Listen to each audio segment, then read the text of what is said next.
할렐루야. 네, 주일 예배 오신 여러분들 주님의 이름으로 축복하고 환영합니다. 조금씩 저희들 규제하는 것을 좀 완화하기 시작해서 다음 주에는 등록하지 않고도 이렇게 들어오실 수 있도록 조치를 조금씩 완화하고 있습니다. 주변에 아직 본 예배에 참석하지 않고 온라인으로 예배 드리신 분들 많이 초대해 주셔서 이제 본 예배로 조금씩 더 많이 나오실 수 있도록 독려해 주시면 감사하겠습니다. 오늘 최고의 유산 여호와 하나님 제목으로 말씀을 나누도록 하겠습니다. 한 10여 년 전에 미국에서 어떤 큰 사고가 날 뻔한 일이 있었습니다. 달리는 버스 운전기사가 아이들 통학버스를 운전하던 운전기사가 운전하다가 갑자기 실신해 버리는 거예요. 시애틀에서 조금 떨어진 밀턴 중학교로 향하던 이 스쿨버스인데 운전사가 갑자기 발작을 일으키다가 실신을 해버린 거죠. 그러니까 버스가 순식간에 이게 경로를 이탈해서 인도를 향해서 올라가고 인도를 넘어서서 이제 그 위에 있던 잔디밭까지 막 올라가다가 교회가 있었는데 교회를 향해서 돌진하기 시작하는 거예요.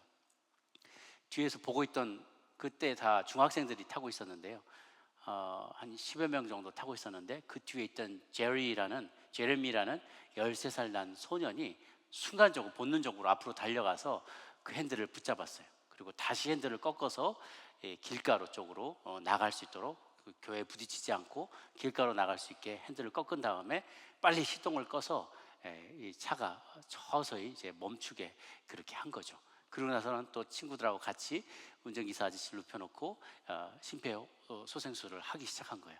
학교에서 그 아이들이 이제 배워가지고 그것을 같이 한 거죠. 좀 뒤에 이제 911이 도착해서 운전기사는 병원으로 이렇게 실려가게 됐고, 나머지 아이들은 하나도 다치지 않고 무사하게 살아남게 되었던 일입니다. 아이들은 지역사회에서 자기와 친구들 그리고 운전사의 생명을 구한 영웅으로 많은 칭찬을 받았습니다. 왜 이야기를 나누냐면, 누가 운전대를 잡고 있느냐, 어느 방향으로 가느냐가 그 안에 타고 있는 모든 사람들의 운명과 생명과 삶의 방향과 직결된다는 것입니다. 운전대를 누가 잡느냐는 것은 매우 중요하죠.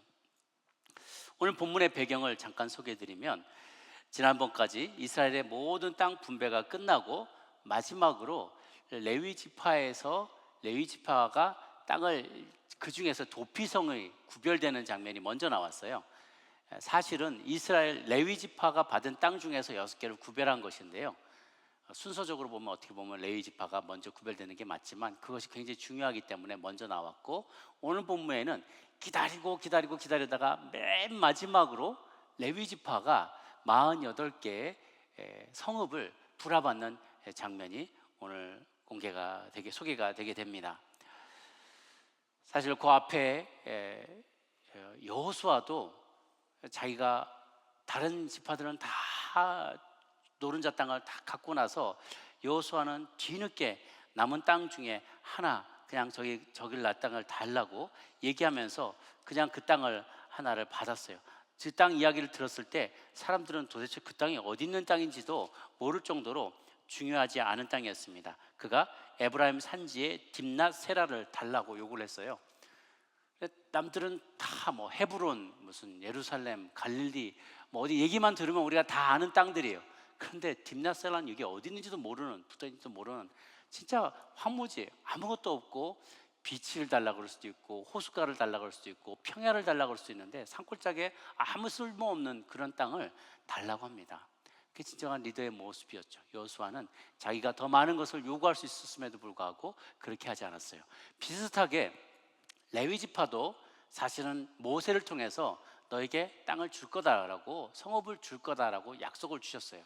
그 약속대로 이제 우리에게도 땅을 달라라고 21장 맨 앞에 보면 레위 사람 족장들이 제사장 엘르아살과 눈의 아들 여호수아와 이스라엘 자손 지파 족장들에게 나아가 여호와께서 모세에게 약속해서 우리가 거주할 성읍들과 가축을 위해 목초지를 우리에게 주라고 하셨나이다 라고 이제야 뒤늦게 가서 그 얘기를 하는 거예요. 그 얘기를 앞장서서 할 수도 있었지만, 그리고 하나님 앞에 지금 칭찬을 많이 받았고 출애굽하는 동안에 하나님 말씀에 순종해서 레위가 참 하나님이 내가 너를 복주겠다고 말씀해 주셨어요. 그렇다면 좀 일찍 나와서 자기 권리를 주장할 수 있었을 텐데 끝까지 기다리다가 모든 과정이 끝나고 난 다음에 맨 마지막에 우리는 땅을 달라는 게 아니라 그냥 성읍을 좀 주십시오. 여기서부터 여기까지를 다 주시려고 하는 게 아니라 성읍을 하나님께서 모세를 통해 약속하신 그 땅을 우리에게 허락하옵소서라고 부탁을 하는 장면이 나옵니다.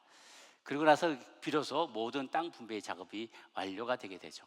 오늘 본문을 통해서 우리는 하나님께서 당신의 나라, 하나님 나라를 이루어갈 리더들에게 어떠한 삶의 태도를 요구하시는지, 어떤 헌신을 요구하시는지를 오늘 배우게 됩니다.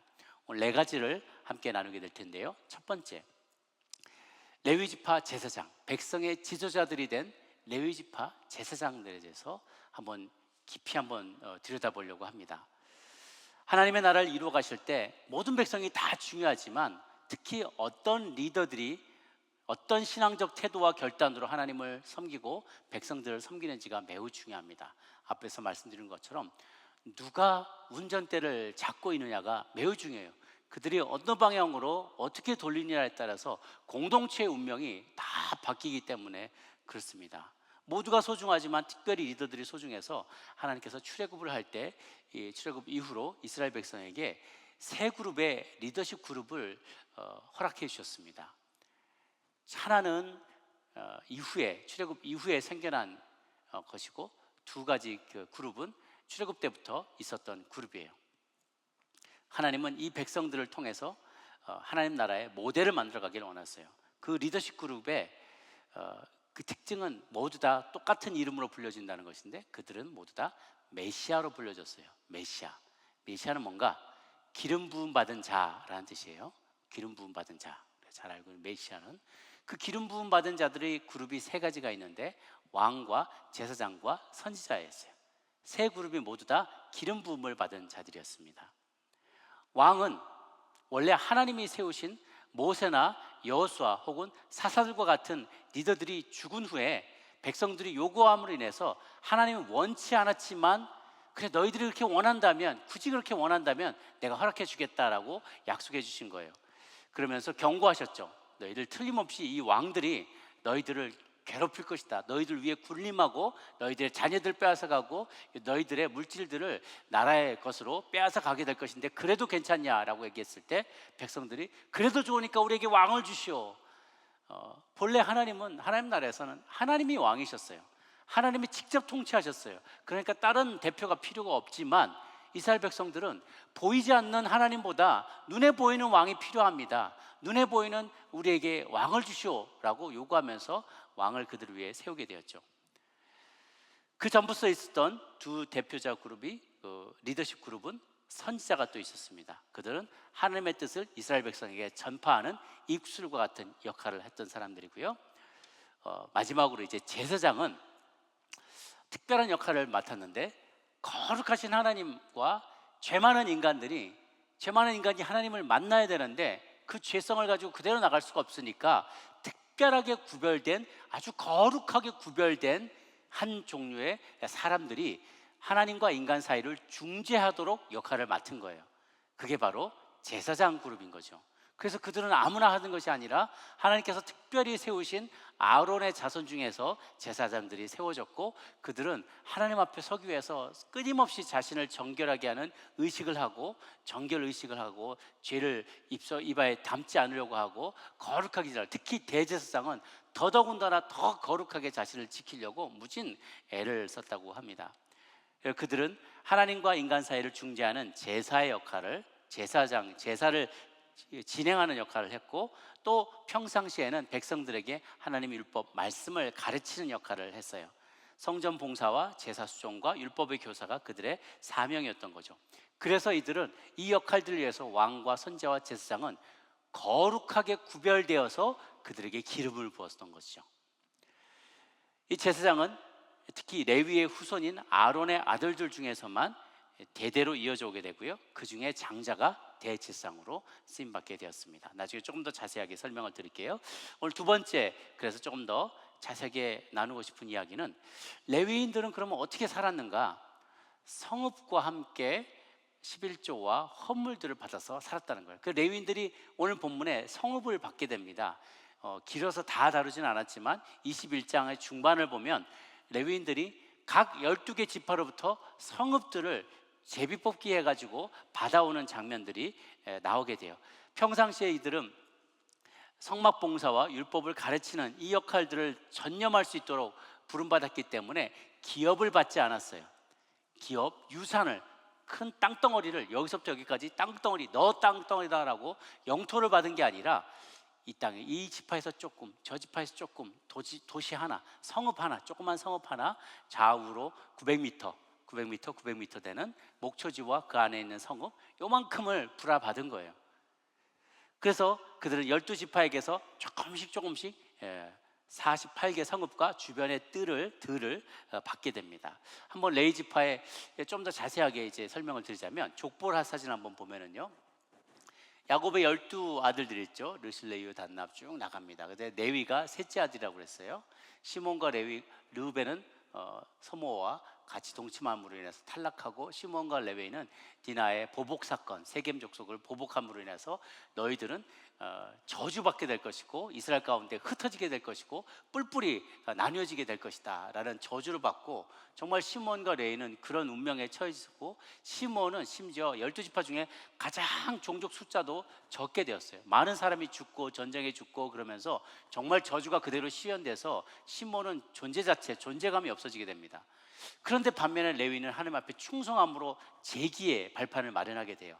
그래서 레위와 그 자손인 고핫, 이제 게고무가 있다 그랬죠. 세 아들 게고무. 그다음에 고핫의 가운데 아들의 자손 중에 아므람, 그 자손이 아론과 모세가 있고, 미리암은 그 누이였어요. 그런데 아론의 아들이 넷이 있습니다. 나답, 아비우, 엘라살, 이다말. 나답, 아비우는 다른 분을 요 앞에, 그러니까 제 예물을 드릴 때 하나님 명령한 대로 드리지 않고 교만하게 자기 마음대로 예배 드리다가 불이 나서 불에 타 죽게 됩니다. 엘라살과 이다말만이 살아남았다가 나중에 좀 더 장자인 엘르아살의 자손으로부터 쭉쭉 그들의 장자의 장자가 대제사장 역할을 하게 돼요.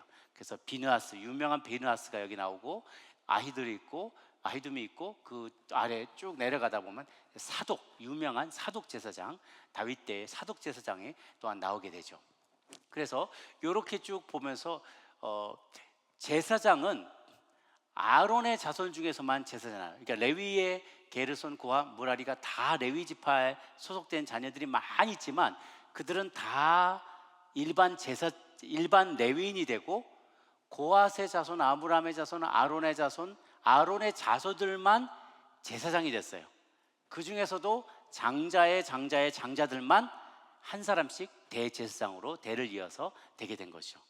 그러니까 다시 정리하자면, 레위인들이 있고 그 중에서 제사장이 있고 그 중에서 대제사장이 한 사람씩 세워졌다는 것입니다. 그러니까 레위인이라고 다 제사장이었던 것은 아니에요. 일반 레위인으로서 제사장을 도와줬던 이들이 있고, 그 중에 제사장이 있고, 그 다음에 또 그 중에 한 명 대제사장이 세워졌던 것이죠. 그들이 이제 48개 성읍을 불어봤는데요, 다시 지도를 한번 보시면 좀 희미하긴 하지만 12개 지파 있는 곳에 빨간 점이 있는 데가 이 레위 지파들이 받게 된 땅들이에요. 성읍들이에요. 성읍과 주변 목초지입니다. 보시면은 요단강 동쪽과 서쪽, 남쪽, 북쪽 전역에 걸쳐서 골고루 배포되어 있어요. 분포가 되어 있어요. 그 중에서 아까 말씀드렸던 게고무 레위의 둘째 아들은 고핫의 자손, 아론의 자손들, 그러니까 쉽게 말하면 제사장의 가문이에요. 제사장의 가문은요, 특별히 제비를 뽑았는데 유다 지파와 시몬 지파와 베냐민 지파에서 13개 성읍을 받았대요. 그건 지금의 남유다에 해당되는 거거든요. 이후에 남유다에 해당되는 거예요. 신기하게 하나님은 이미 그때서부터 남유다, 그 중에서 예루살렘에 성전이 건축이 될 것을 계획하셨고, 그리고 그 성전을 섬기게 될 아론의 자손들이 다 우연의 일치인 것 같처럼 제비 뽑겠는데 다 그 땅에 남유다의 유다 지역에서 자기의 그 성읍들을 13개 성읍을 받도록 그렇게 하나님께서 제비 뽑기를 했지만 이미 다 배려하셨고 그렇게 정해 놓으셨다는 것이 매우 의미가 깊게 됩니다. 또 아까 고핫 자손이었고, 그 다음에 게르손 자손은 이사갈 지파, 아셀, 납달리 지파에서 13개 성읍, 무라리는 르벤, 갓, 스불론 지파에서 12성읍을 얻게 됩니다. 그래서 총 48개 성읍을 얻게 되는 것이죠. 이 48개 땅을 주신, 이 성읍을 주신 이유는 그들에게 생활의 근거지를 확보해 주고, 또 생활비는 백성들이 낸 11조와 헌물로 충당할 수 있게 해주시고, 하나님을 섬기는 일에만 아주 전심전력할 수 있게 하고, 마지막으로 특히 48개 장소로 흩으신 이유는 이스라엘 지파 12지파들이 이제 중앙 성소에서 가까운 이제 성소가 실로에 있었지만 나중에 예루살렘으로 성전이 옮겨지게 되는데, 그러면 중앙에서 멀수록 하나님을 섬기는 신앙에서도 멀어질 수 있다는 것을 염려하셨어요. 자주 보지 않고 자주 뵙지 않고 자주 만나지 못하면 하나님께서 멀어진다는 거예요. 하나님께 멀어진다는 거죠. 그래서 그러지 않게 되도록 각각의 장소에서 백성들에게 하나님의 말씀을 가르치고 여호와 믿는 신앙으로 잘 바로 돌아올 수 있도록 바른 신앙의 정체성을 잃지 않도록 48개 지역의 백성들을, 레위 지파를 다 보내게 된 것이죠. 그래서 하나님은 그러면서 그들이 생계를 잘 유지할 수 있도록 48개 지역에서 각각의 도움을 받아 살아갈 수 있게 합니다. 고린도전서 9장 13절 14절에 보면 하나님께서 일하는 사람들의, 하나님의 일을 하는 사람들의 생계를 돕는 방법을 말씀해 주세요. 같이 한번 읽어볼까요? 시작. 성전의 일을 하는 이들은 성전에서 나는 것을 먹으며 제단을 모시는 이들은 제단과 함께 나누는 것을 너희가 알지 못하느냐? 이와 같이 주께서도 복음 전하는 자들이 복음으로 말미암아 살리라 명하셨느니라. 복음 전하는 자들이 그 복음을 가지고 살 수 있게 배려해 주셨다는 거예요. 또 레위 후손들, 레위의 후손인 아론의 아들 제사장들이 제사를 집례할 때 아론의 자손이 아닌 일반 레위인이 있다 그랬죠. 일반 레위인들은 뭐 하느냐? 그들도 꼭 필요했다는 거예요. 제사장이 열심히 소를 잡고 안수하고 잡고 막 올려드리고 할 때 옆에서 제기를, 성전 제기들을 막 씻어서 준비해주고 그것을 보관하고 관리하고, 또 성전에 제물로 올려드렸던 것 중에 살아있는 생물들을 잡아서 그것을 음식으로 장만해서 다른 많은 레위인들, 제사장과 대제사장과 다른 레위인들을 모두가 다 먹을 수 있도록 음식을 준비하고, 또 평상시에는 소와 양을 치면서 그렇게 또 생계를 유지하고, 이 모든 일들을 레위인들이 또 했다는 것이죠.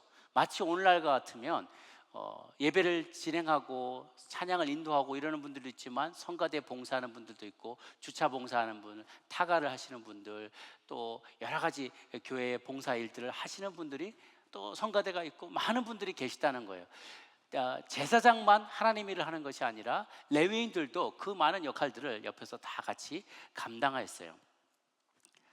신약 시대에도 구약의 레위 자손들처럼 교회 공동체 예배인도와 성경 공부인도와 기도인도와 상담 등 성도님들의 신앙 성장을 돕는 사역을 전문적으로 하는 사역자들을 하나님께서 세우셨습니다. 또 그들도 그래서 그들의 생활의 필요도 또한 교회를 통하여서 채움받을 수 있도록 하셨던 거죠. 바울은 사역자가 육신의 필요를 공개받을 수 있는 근거를 몇 가지 제시했는데요. 마태복음 10장 10절에 보면 예수님께서 먼저 제자들에게 전도 사명을 주실 때 했던 것도 좋은 예가 됩니다. 10장 10절 보면 같이 한번 읽습니다. 시작. 여행을 위하여 주머니나 두벌 옷이나 신이나 지팡이를 가지지 말라. 이는 일꾼이 져먹을 것 받는 것이 마땅하니라. 일꾼이란 말이에요. 내가 주의 복음을 전하는 일꾼인데, 일꾼이 복음을 전하면서 마땅히 얻어먹을 것을 먹는 것이 당연하다, 공개받는 게 당연하다라고 얘기를 하세요. 또 곡식을 밟아 떠는 소에게 망을 씌우지 말라는 거예요. 곡식을 소가 막 밟아서 떠는데, 탈곡기 대신 소가 막 이걸 밟아 떠는데, 그러다가 볕단이 좀 있어서 이걸 먹기로 손이 그거 가지고 아깝다고 소가 이걸 볕단을 먹네 그러면서 입에다가 망을 씌우면 안 된다는 거예요. 그들은 수고한 그 대가를 받아야 마땅하다는 것이죠. 군인들도 마찬가지로 군인이 군사 병사로서 어디 나라를 봉사할 때 자기 직량을 자기 집에서 가져와 가지고 자기 밥 먹으면서 공공의 이익을 위해서 봉사하는 건 아니라는 거예요. 나라에서 그들의 모든 필요를 채워줘야 한다는 거죠. 공공의 이익과 안녕을 위해서 봉사하는 사람들이기 때문에. 양떼를 기르는 자가 양의 젖을 먹지 못하겠느냐. 또 농부가 포도나무 심고 포도 열매를 얻었는데 그 열매를 먹지 못하겠느냐. 수고한 농부가 곡식을 먼저 먹는 것이 마땅하지 않느냐. 이런 이야기들을 하는 거죠. 특별히 지난번에 말씀드렸죠. 갈라디아서 6장 6절 말씀 같은 것은 굉장히 의미 있는 말씀입니다. 같이 읽겠습니다. 가르침을 받는 자는 말씀을 가르치는 자와 모든 좋은 것을 함께하라. 그런데 실상 이제 성읍도 주어지고 이런 도움과 11조와 헌물을 받을 수 있는 권한이 그들에게 있었지만 주지 않으면 못 받는 거예요. 달라고 강요를 할 수 있는 게 아니에요. 그저 이들은 백성들이 온전하고 자발적으로 순종해서 이렇게 가지고 나올 때만 그것을 받고 생활을 유지할 수가 있었어요. 그래서 어떻게 보면 이 레위인들의 생활은 굉장히 위태위태하고 내일 일을 뭐 알 수 없는 그런 상황인 거죠. 쉽게 말하면 천수답 같은 거예요. 하늘만 바라보는 땅, 농사 짓는데 물가에, 강물가에 논밭이 있으면 얼마든지 양수기로 혹은 버켓으로 퍼다가 물을 나눌 수가 있잖아요. 그러면 농사를 언제든지 지을 수 있으니까 내가 노력하기에 따라 모든 농사의 소출이 달려 있는 거예요. 근데 천수답은 뭐냐면 저 산 꼭대기, 산 중턱에 밭이 있고 논이 있어요. 그러면 어떻게 하냐? 하늘만 바라볼 받을 수밖에 없는 거예요. 그 하늘만 바라보고 농사 짓는 땅을 이제 천수답이라고 하는데, 하늘이 비를 내리지 않으면 농사를 망해버리는 거예요. 그와 같아요. 레위인들은 하나님만 바라볼 수밖에 없는 처지였어요. 어떨 때는 그들을 보면 참 불쌍한 생각이 들죠. 그들은 정말 하나님만 바라볼 수밖에 없구나. 하나님께서 불쌍히 여기셔서 그들을 인정해 주시고, 그래서 사람들의 마음에 감동을 줘서 공급받지 않으면 굶어 죽을 수밖에 없는 그런 사람들인 거죠. 그래서 이스라엘 백성과 레위인들의 운명은 하나로 묶여져 있을 경우가 많았어요. 초기에는 이스라엘 백성들이 이렇게 48개 성읍도 허락해 주면서 잘 자발적으로 그들을 섬겼지만, 나중에 가면요, 사사기 후반에 가면 이스라엘 백성들이 타락하게 되고 레위인들에 대해서 감사한 마음이 없었기 때문에 헌금을 하지 않게 되었어요. 그 다음에 나중에는 레위인들이 타락하게 되고 유리방황하게 되고 예배가 끊기게 되는 그런 역사가 일어나게 됩니다. 그들의 운명은 하나로 묶여 있었어요. 레위 지파가 타락하여서 권력과 물질을 탐하면 백성이 타락했고요, 반대로 백성이 레위 지파의 역할들에 대해서 무시하고 감사를 표현하지 않았을 때에는 결국은 레위 지파들은 생계를 걱정하면서 주의 일을 등한시할 수밖에 없었어요. 왜냐하면 자기들도 먹고 살아야 되니까 주의 일을 등한시하게 된 거예요. 결국 그것은 다시 이스라엘의 타락으로, 악순환으로 연결이 되게 된 것이죠. 그러나 이 둘 중에 먼저 더 중요한 역할을 꼽아보라면 레위인들에게 먼저 원인을 찾을 수가 있겠어요. 레위인들이 먼저 정신을 차려야 돼요. 그들이 하나님 앞에서 맡은 역할, 하나님께 예배드리고 전심으로 예배드리고 말씀을 잘 가르치는 그 역할을 잘 감당한다면, 그들은 리더이기 때문에 그 역할을 잘 감당하면 백성들은 잘 따라오게 되고 민족의 부흥을 꿈꿀 수가 있었어요. 그런데 그렇게 하지 않고 레위인들이 사람을 두려워하고 물질을 우상으로 삼게 되면 그때부터 이스라엘의 타락이 시작되게 됐던 것이죠. 가장 중요한 것은, 그래서 레위인들이 하나님 자신을 가장 큰 유산으로 여기며 살아가야만 하는 것이에요. 하나님이 나의 큰 유산이다. 민수기 18장 20절에 보면 여호와께서 또 아론에게 이르시되 너는 이스라엘 자손의 땅에 기업도 없겠고 그들 중에 아무 분깃도 없을 것이라. 그러나 내가 이스라엘 자손 중에 너의 분깃이고 내 기업이니라 라고 얘기를 해줬어요. 그들은 불쌍한 자들이 아니에요. 여러분, 세상을 다 가졌는데 하나님만 쏙 빠졌어요.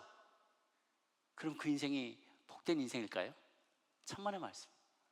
그런데 가진 게 하나도 없어도 하나님을 가지고 있어요. 그러면 그 인생은 복된 인생이 된다는 거예요. 왜냐하면 하나님께서 이제부터 그 모든 필요를 채워주실 것이기 때문입니다. 그들은 불쌍한 인생이 아니었어요. 레위 지파는 유력한 하나님의 사람들을 배출합니다. 모세와 아론과 나중에 비느하스와 에스라와 세례 요한까지 줄줄이 이어지는 유명한 영적인 거장들이 다 이 레위 지파에서 태어나게 됐던 것이죠. 그래서 하나님은 성읍을 유산으로 주셨을 뿐만 아니라 그것이 아니더라도 내가 너의 분깃이다, 내가 너의 기업이고 유산이다라고 말씀을 해주십니다.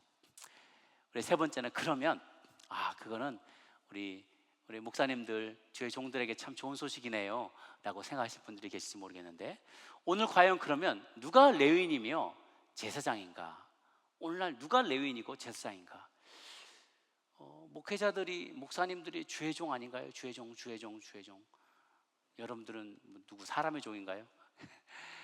목사님들, 전사님만 주의 종인 것이 아니라는 거예요. 오늘 말씀을 보니까 구약 시대에는 레위인과 제사장의 역할이 확연하게 구별이 됐어요. 일반 백성들 가운데 이 하나님 앞에 나갈 수 있는 방법이 없었기 때문에 하나님이 아예 처음부터 태생적으로 구별을 시켜 놓으셨어요. 일반 백성과 말 그대로 주의 종, 제사장 집안을 아예 다르게 구별을 시켜 놓으셨어요. 애초부터 아예 신분부터 달라요. 태생이 달라요. 태어날 때부터 하나님의 특별한 신분으로 구별하시고 그들 가운데 일부를 제사장으로 기름 부어 주셨어요. 그러자 이제 신약의 시대에 모든 것이 바뀌게 됩니다. 먼저 신분의 차이가 폐지되었습니다.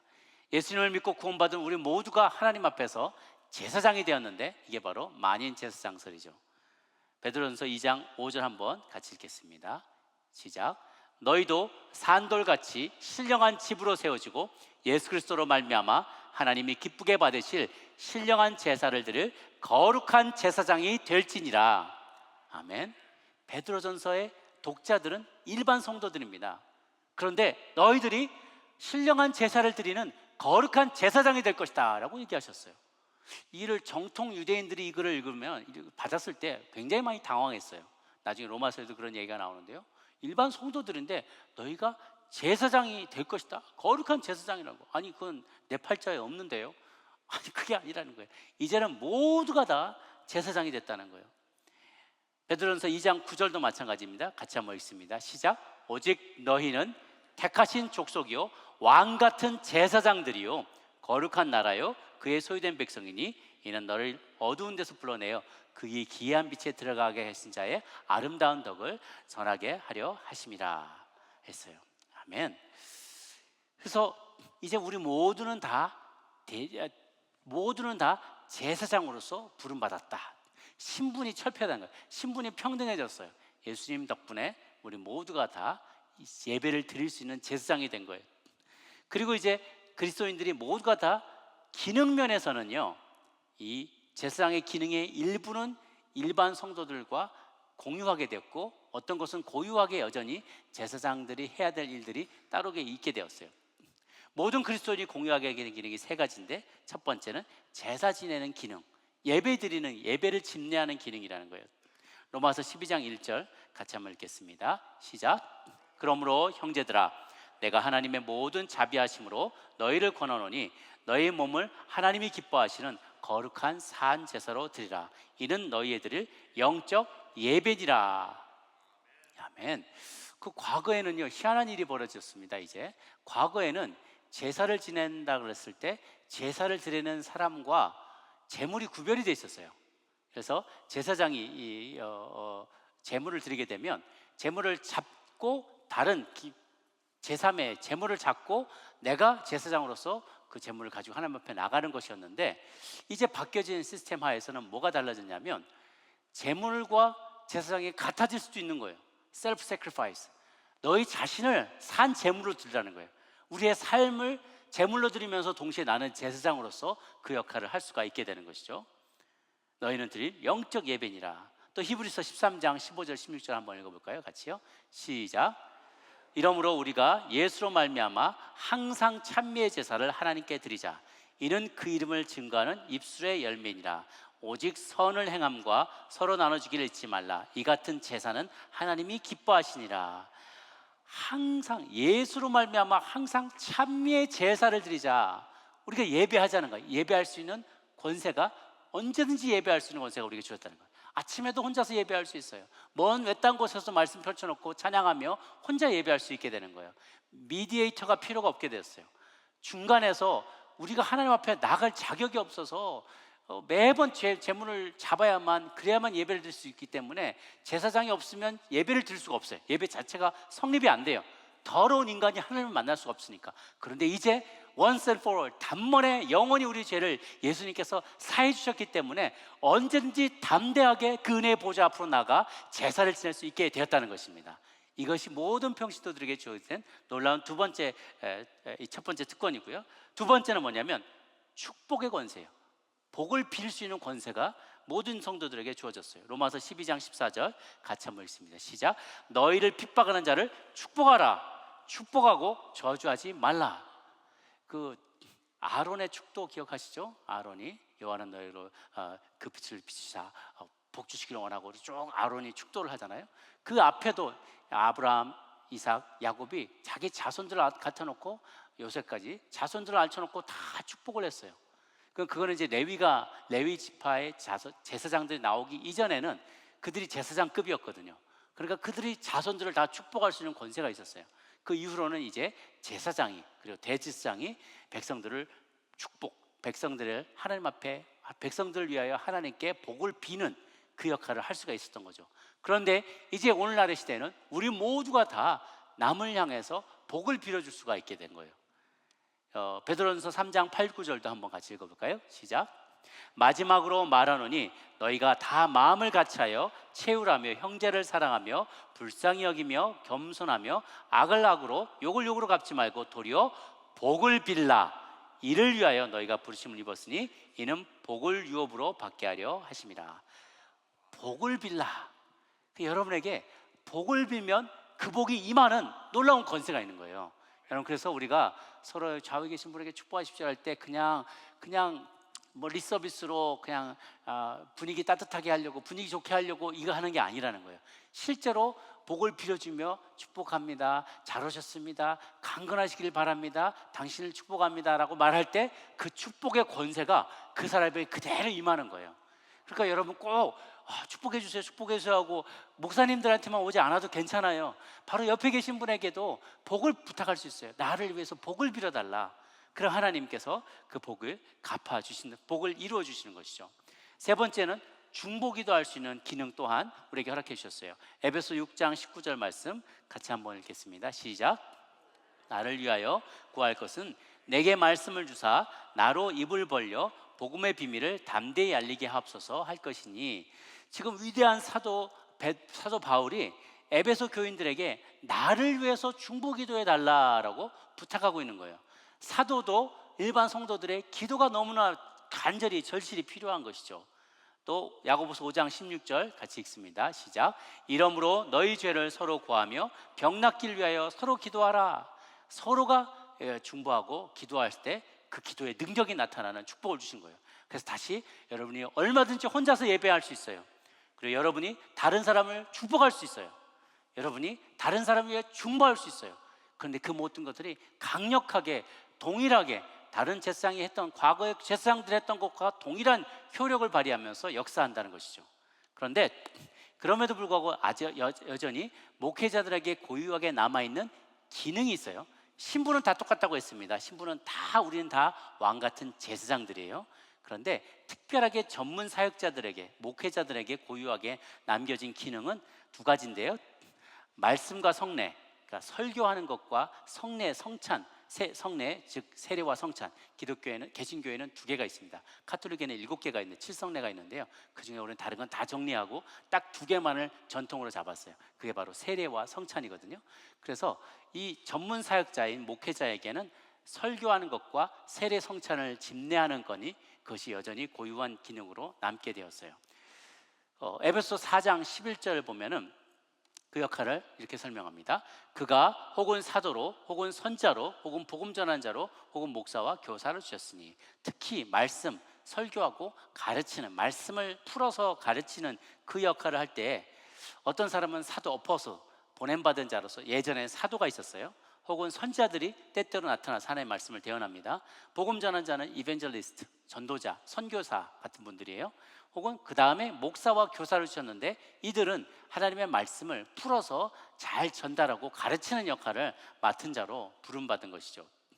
그래서 또 디모데전서 3장 2절에 보면 이렇게 말씀되어 있습니다. 그러므로 감독은 책망할 것이 없으며 한 아내의 남편이 되며 절제하며 근신하며 아담하며 나그네를 대접하며 가르치기를 잘하며 라고 했어요. 그래서 가르치는 기능은 모두가 다 가르치는 걸 잘하는 건 아니잖아요. 그래서 디모데전서 5장 17절에도 이런 말씀이 있습니다.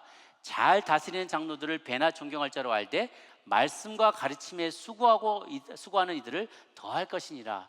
그래서 잘 다스리는 사람이 있고 또 말씀과 가르침에 더 탁월한 은사가 있는 사람들이 있어요. 그래서 말씀과 가르침이 이 장로 중에서도, 저는 이제 목회자들은 티칭 엘더예요. 가르치는 엘더예요.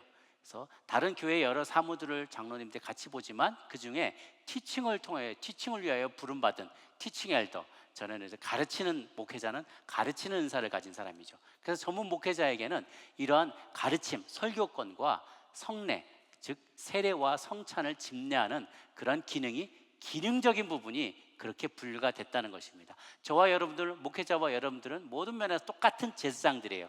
신분에 있어서는 똑같은 제사장이에요. 그런데 기능에서 같이 할 수 있는 제사와 축복과 중보의 기능이 같이 공유하는 것이고, 목회자들만 따로 있는 것이 말씀과 성례, 그리고 이제 마지막으로 목회적 지도력을 행사하는 것이에요. 목회적 지도력.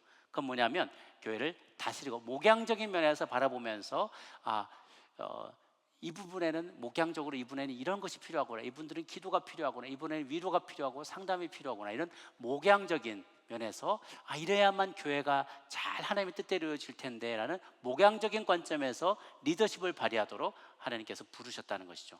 사도행전 20장 28절을 보면은 이런 말씀이 있습니다. 같이 한번 읽게요. 너희는 자기를 위하여 또는 온 양떼를 위하여 삼가라. 성령이 저희 가운데 너희로 감독자로 삼고 하나님이 자기 피로 사신 교회를 치게 하셨느니라. 감독자, 다스리는 사람, 통치하는 사람, 리더십을 발휘하는 사람으로 부르셨다는 거예요. 또 로마서 12장 8절을 같이 한번 읽겠습니다. 시작. 혹 권위하는 자면 권위하는 일로, 구제하는 자는 성실함으로, 다스리는 자는 부지런함으로, 긍휼을 베푸는 자는 즐거움으로 할 것이니라. 여기서 다스리는 자는 부지런함으로, 이게 이제 목회적 지도력에 해당되는 부분이죠. 그래서 이 부분을 조금 이제 표로 한번 좀 복잡하니까 정리를 한번 해보자면 이렇게 될 수가 있겠어요. 평신도와 이제 목회자로 나누는데, 평신도는 신부는 평신도와 목회자가 다 똑같아요. 동일해요. 만인 제사장이에요. 신부는 다 똑같습니다. 기능 면에서 공통적인 게 있는데 예배와 축복과 중보는 모두가 다 같이 할 수 있는 부분이에요.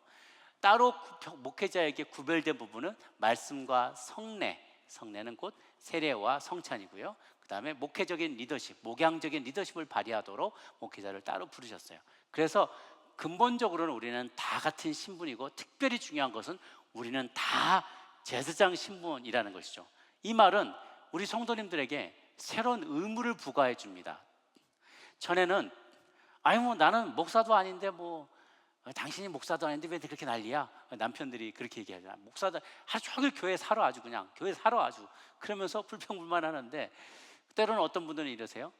그런 일들은 선교하고 봉사하고 어디 막 중보기도 팀을 짜서 하고 또 예배를 인도하고 이런 부분들은 그저 목회자님들이 다, 죄종들이 다 하시니까 저는 헌금만 할게요, 열심히 뒤에서 응원만 할게요 라고 생각하시는 분들이 계시는데, 그게 아니란, 우리 모두에게 레위인, 제사장의 역할이 다 주어지게 됐다는 거예요. 그렇기 때문에 그만큼 감당해야 될 책임이 더 많다는 것이죠. 어제 바로 큐티 본문에 그런 게 나오는데요. 출애굽기 23장에 보면은 주님께서 백성들에게 요구하실 때 너희 열매, 소산의 첫 열매를 하나님 앞에 드려라라고만 되어 있고요. 그것보다 더 나가서 그 다음에 또 뭐라고 했냐면 그 중에 가장 좋은 것을 또 하나님 앞에 드려라라는 본문도 나와요. 첫 열매만 드릴 게 아니라, 첫 열매도 그냥 첫 단계 10개가 있으면 첫 열매를 하나님 앞에 드리는데 그 중에 제일 좋은 것을 하나님 앞에 드려야 된다는 거예요. 그 말은 우리에게 시사해 주는 것이 많습니다. 지금 제가 어렸을 때는 그렇게 얘기하면, 저 이 다음에 크면 주일미를 감당할게요. 다 커서는 너무 바쁘니까 이 다음에 은퇴하고 나서 시간 여유가 있으면 그때 하나님 섬기겠습니다. 그것도 소중하지만 조금이라도 더 내가 기력이 있을 때, 조금이라도 내가 넉넉할 때, 시간 있고 내가 능력 있고 체력이 있고 열정이 있을 때 가장 첫 열매로 가장 좋은 것으로 하나님을 섬기기를 주님은 원하신다는 거예요. 그래서 그 말씀이 출애굽기 19장 6절에는 이렇게 되어 있습니다. 주님의 우리를 향한 부르심이 여기 있어요. 함께 한 목소리로 읽습니다. 시작. 너희가 내게 대하여 제사장 나라가 되며 거룩한 백성이 되리라. 너는 이 말을 이스라엘 자손에게 전할지니라. 하나님은 우리 한 사람 한 사람 말을 제사장으로 부르는 게 아니라 우리를 컬렉티브리, 집단적으로 제사장 나라로 부르신다는 거예요. 여기는 어떤 의미가 있느냐면, 원래 레위인은 본래 12지파가 모두가 이스라엘, 너희가 다 내 거다는 거예요. 하나님은 너희가 다 내 건데 마땅히 내 거가 되어야만 하는데, 나머지는 장사도 해야 되고 농사도 지어야 되고 경비도 서야 되고 상업도 해야 되고 뭐 만들기도 해야 되고 너희들 다 바쁘지. 그러니까 너희들이 다 원래 나를 섬겨야 마땅하지만 너희들의 중에 장자의 한 명씩을 레위인을 매칭을 시켜줄게. 거의 너희 집안에 장자 하나씩을 레위인으로 대신해서 그 레위인이 나를 섬기면 너희 모두가 나를 섬긴 걸로 인정해 줄게. 그래서 그 레위인들의 중에 제사장 숫자가 나오게 된 거거든요. 제사장의 숫자는 이스라엘 전체 지파의 가족들의 장자 숫자에 해당되는 거예요. 그게 바로 레위인 제사장의 숫자예요. 그러니까 제사장 숫자가 많아지기도 하고 적어지기도 하고 이 전체 10의 1조가 되는데 레위인이 숫자가 부족할 때는 뭐 30세 이상으로 살다가 막 25세까지로 낮추기도 하고 20세로 낮추기도 해서 이 숫자를 항시 조절을 했어요. 왜냐하면 그게 항상 레위인 제사장들이 이스라엘 12지파를 다 대표하는 사람들이 되어야만 했기 때문에 그래요. 그런 의미에서 우리 모두는 어떤 의미에서 그냥 한 사람 한 사람의 제사장 차원을 넘어서서 우리는 온 열방 가운데 온 땅에서 모든 성도는 세상 속에서의 제사장으로 부름받았다는 거예요. 모두가 다 내 건데 그 중에 너희가 제사장 나라다. 현대에서 신약의 시대에서는 믿는 자들 너희 모두가 다 내게 제사장 나라가 돼야 된다. 모든 백성을 대표한 자로서 내가 너희를 보겠다라는 것입니다. 그 말은 무엇이냐? 우리는 그 역할을 감당하기 위해서 이 땅 곳곳으로 땅 끝까지 다 나가서 48개 성읍에 흩어져서 제사장 역할을 레위인들이 했던 것처럼 우리도 땅 끝까지 다 나가서 흩어져서 각각의 장소에서 곳곳에서 제사장의 역할을 감당해야 된다는 것이죠. 그 역할은 무엇인가? 진리를 알지 못하고 어둠 가운데 헤매는 사람들 가운데 진리의 빛의 역할을 감당하는 것이에요.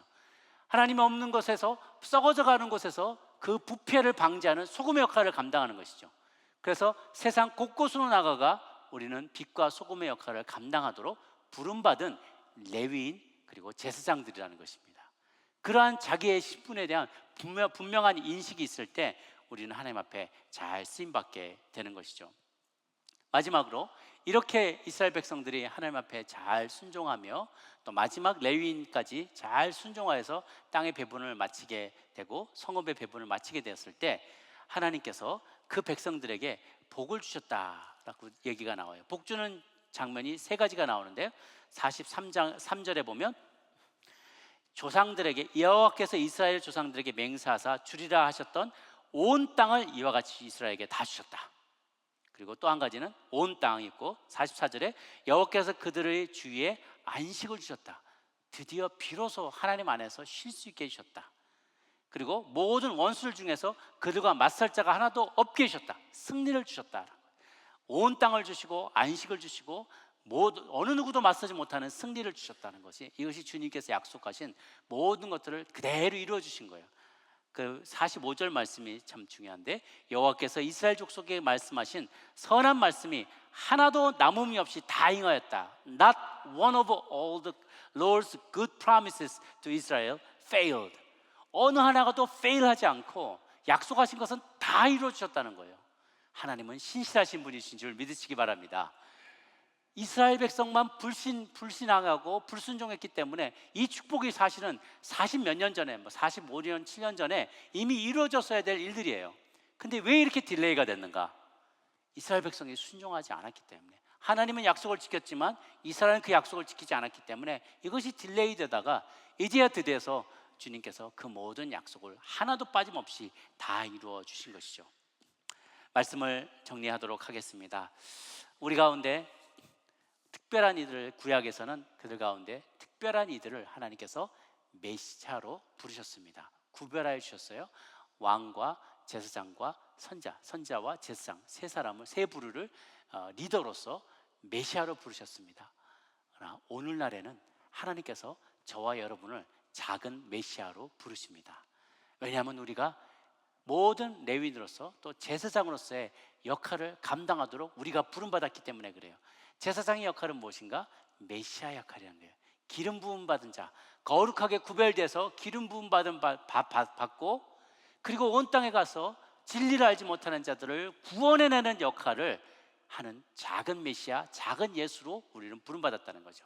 진정한 메시아, 궁극적인 메시아는 바로 예수 그리스도이십니다. 그분은 왕, 선지자, 제사장 세 가지 역할을 모두 다 한 몸에 하신 분이세요. 그리고 우리가 그분을 믿는 자들이기 때문에 그분을 따라가며 작은 메시아로, 구별된 자로, 기름 부음 받은 자로, 레위인으로 주님께서 우리를 이 땅 가운데 쓰기를 원하세요. 그럴 때 우리의 마음에는 자연스러운 저항이 있습니다. 48개국대로 다 흩어져 보내라고 했는데요, 우리는 여기가 좋사온이에요. 항상 우리끼리 믿음의 사람 형제자매들과 같이 이렇게 오손도손 식사도 나누고, 그 파크 가서 먹기도 하고, 간증도 나누고, 찬양도 하고, 사람 다 착하고 아무런 해코지하는 사람 없으니까 우리끼리가 너무 좋은 거예요. 우리끼리 같이 있으면 너무 좋은데 왜 자꾸 어디로 가라 그러냐고, 왜 자꾸 선교 나가라 그러냐고, 왜 자꾸 뭘 자꾸 드리라 그러냐고, 뭐 자꾸 헌신하라고, 자꾸 나 자신을 쳐서 복주시키라고 하면 이게 괴로운 거예요. 그것은 우리가 레위인 제사장 된 신분을 망각할 때 이걸 불평하게 되고 불만을 갖게 되는 거예요. 주님은 그냥 가만히 있으라고 하지 않고 너희는 사방으로 나가서 빛과 소금의 역할을 감당하라고 우리를 부르셨어요. 비록 우리의 조상들은 잘못해서 우리 가운데 혹은 여러분 가운데, 여러분 조상 가운데 실수하여서 하나님 앞에 저주받았던 이들이 있을 수 있습니다. 조상 가운데 우상을 섬기고 무당을 섬기고 그랬던 이들이 우리가 얼마나 많습니까? 저는 2대째 신앙인데 여러분 가운데 여러분 1대째 신앙인이 있는 사람이 있을 수 있어요. 그 아버지께는, 아버지 할아버지 때는 다 우상을 섬겼어요. 그러면 성경대로 하면 다 죽어 마땅한 죄인들이에요. 그런데 레위가 그런 저주를 받았는데, 커싱을 받았는데 그걸 블레싱으로 바뀐 사람이에요. 하나님 앞에 순종함으로 말미암아 그렇게 제사장으로 그 운명이 완전히 바뀌게 되었어요.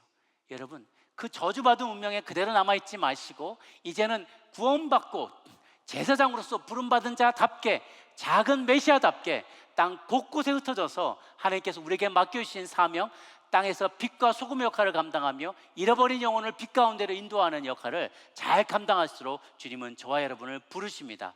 그 말씀에 순종함으로 인해서 이제 예배드리며 축복하며 그리고 감사를 표현하고 중보하며 나아가는 여러분 모두가 되시기를 주님의 이름으로 축복합니다. 기도하겠습니다.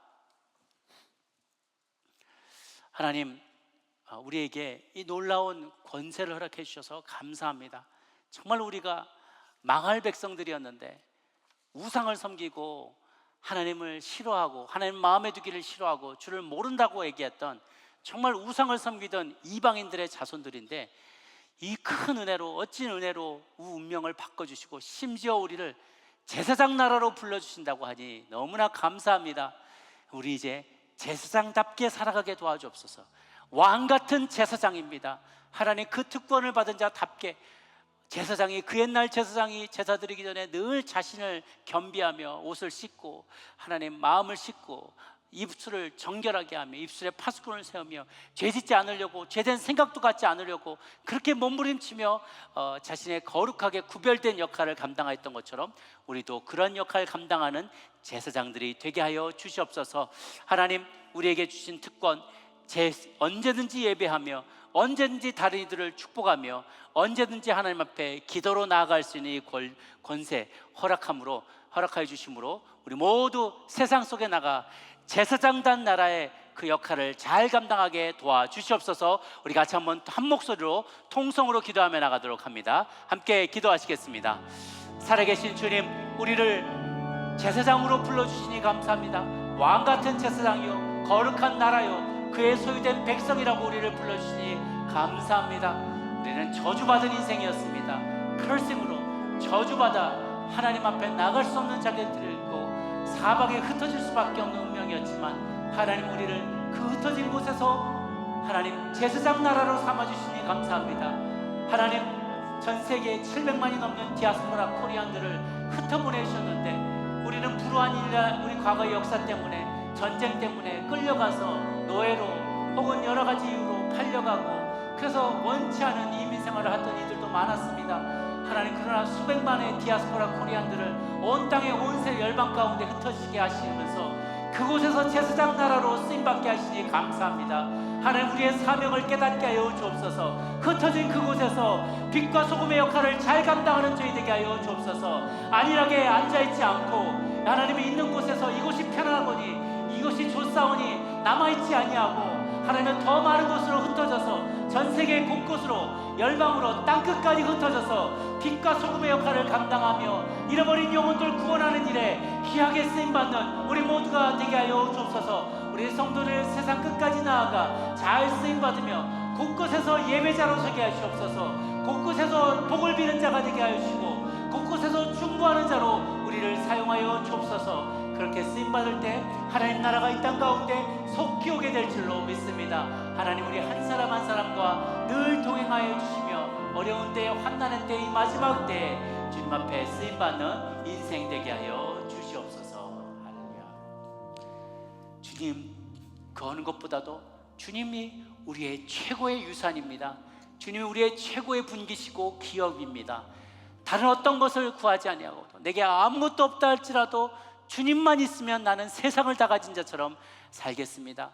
주님만이 나와 함께 하신다면 나는 모든 것을 가진 자가 될 것입니다. 주님만으로 만족하고 주만 바라보며 살아가는 우리 모든 인생 될 수 있도록 주님 인도하여 주시옵소서. 감사드렸고 예수님의 이름으로 기도 올리옵나이다.